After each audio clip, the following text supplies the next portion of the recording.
Business Incorporated revisits the auto policy of the federal government.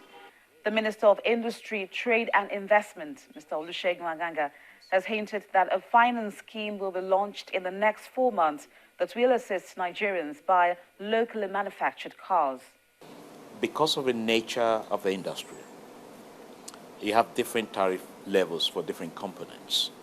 So for anyone that is actually investing in car assembly in the country, that is creating jobs in the country, they normally will bring in what you call CKDs, SKDs. CKDs is 0% duty. Welcome to the program. Thank you for joining us. I am Bolaji Akinwale. We'll bring all of these and more on the program.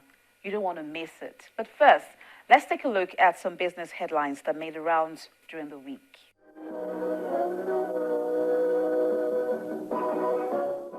A U.S. court has summoned the Asset Management Company of Nigeria, AMCON, in a dispute with a U.S. financial firm, Intergis Holdings, which accuses AMCON of ignoring its right to buy Main Street Bank, one of the nationalized banks. Intergis wants the court to enforce its claim over Afribank, which was nationalized in 2010 and renamed Main Street Bank after coming close to collapse. Intergis says it sealed agreement to acquire a majority stake in Afribank before it was liquidated and its assets were transferred to Main Street Bank, but it expected Main Street to be bound by those agreements. AMCON, which has managed Main Street Bank and 2 other lenders until they can be recapitalized and sold, says it's not concerned by the case because Intergis's demand applied to the defunct Afribank, not Main Street Bank.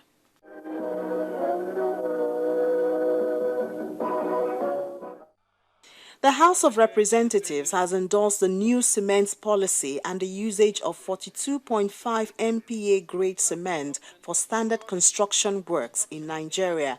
The resolution was passed following the adoption of the 2-page report of the Ad hoc Committee on Composition and Pigmentation of Cement, which investigated the incidence of collapsed buildings in the country. The lawmakers also asked the Governing Council of Standard Organization of Nigeria to ensure that all cement manufacturers in Nigeria retool and upgrade their production lines to start producing the 42.5 MPa grade within a reasonable time, considering the cost of social dislocation. They also advocated for creation of a cement fund from the contributions of 10 naira per 50 kg bag of cement produced in Nigeria and 20 naira only per 50 kg of cement imported into Nigeria for the establishment of state-of-the-art laboratories in all the geopolitical zones within the period of 3 years. They asked that the fund should be jointly managed by a task force to be set up by SON, Council for the Regulation of Engineering in Nigeria, Council of Registered Builders of Nigeria, and Nigerian Institute of Building.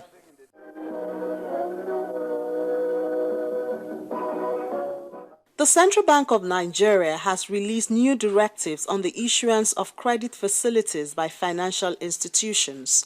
This, according to the Apex Bank, is to avoid a build-up of non-performing loans, which could negatively impact liquidity in the financial sector and ultimately hamper its stability.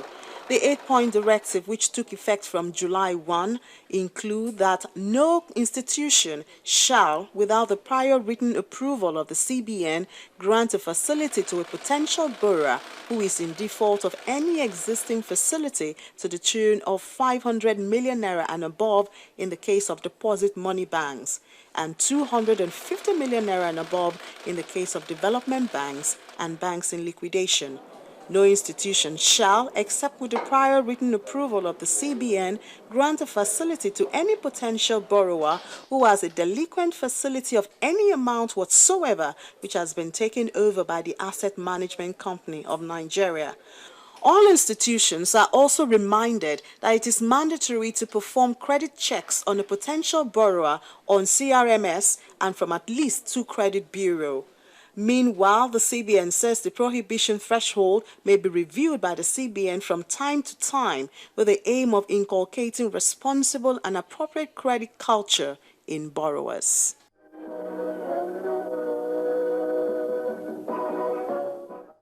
We will go on a break and we'll be back with more on the For a long time, Nigerians have had to pay a lot of money to buy imported used cars. But recently there was an issue of increased tariff and levy on these cars. Well, the Minister of Industry, Trade and Investment, Mr. Olusegun Aganga, cleared the air on the controversy surrounding the federal government's auto policy in this interview.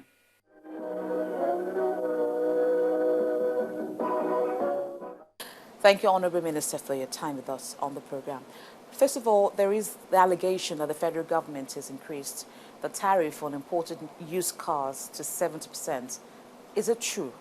I thought we would have started by congratulating the federal government for the remarkable progress we've made only in 7 months since that policy was introduced in October this year. And we've had remarkable success.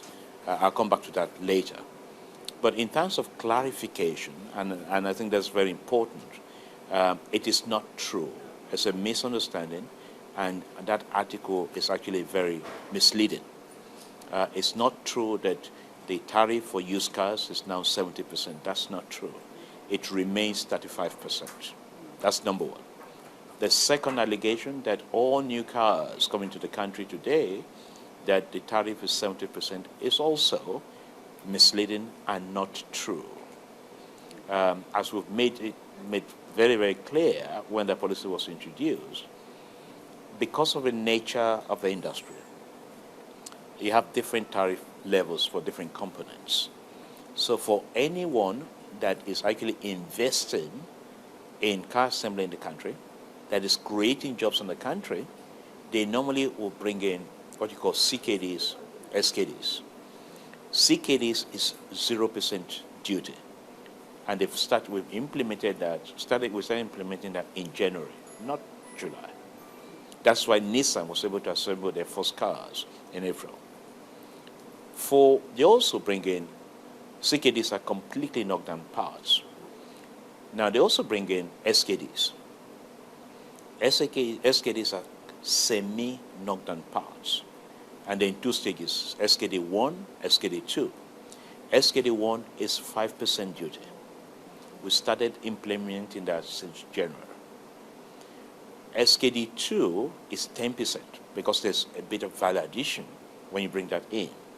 We started implementing that also in January this year. Now we realize that there will be a gap between local production and the demand in the country.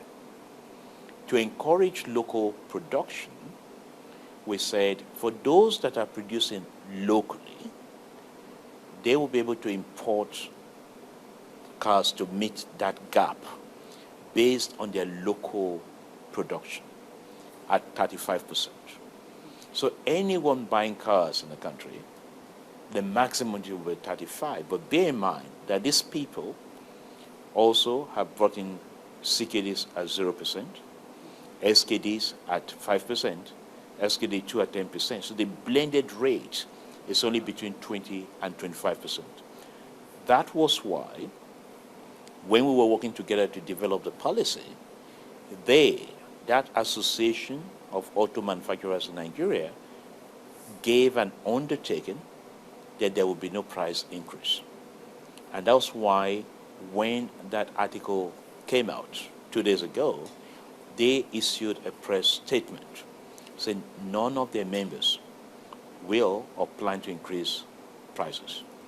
And there's no reason for that. And in fact, what they tell me is that the new cars were imported last year, roughly about 50,000. Because we delayed the implementation of the full policy until 1st of July, cars, about 37,000 cars have been imported into the country up to the end of May. So really, there's so many cars in the country. So what we're encouraging them to do is to let Nigerians know which cars and where they are and where they can buy them. So if there's anyone at all out there that has increased the prices of a car, if you look at the commercial, there's no reason why anyone will buy a car that's priced at 5 million, 4 million, when you can buy the same car or similar car at 2 or 3 million. So the idea is, so it's not true, it's misleading and it's not correct. We understand that a finance scheme for made-in-Nigeria cars will be launched in 4 months' time. Can you tell us more about this? As part of developing the market for automobile, therefore supporting the investments of those in the sector and making sure that Nigerians can actually afford cars, we thought we had to change that culture where you had to pay cash to buy cars because it's not proper. No country does that. So we have been working with local and international banks who have been supporting the industry. Luckily, one of them is a bank from South Africa that actually finances 1 in every 3 cars produced in South Africa. So they know the industry in and out, and they play a lot across the value chain in the auto sector.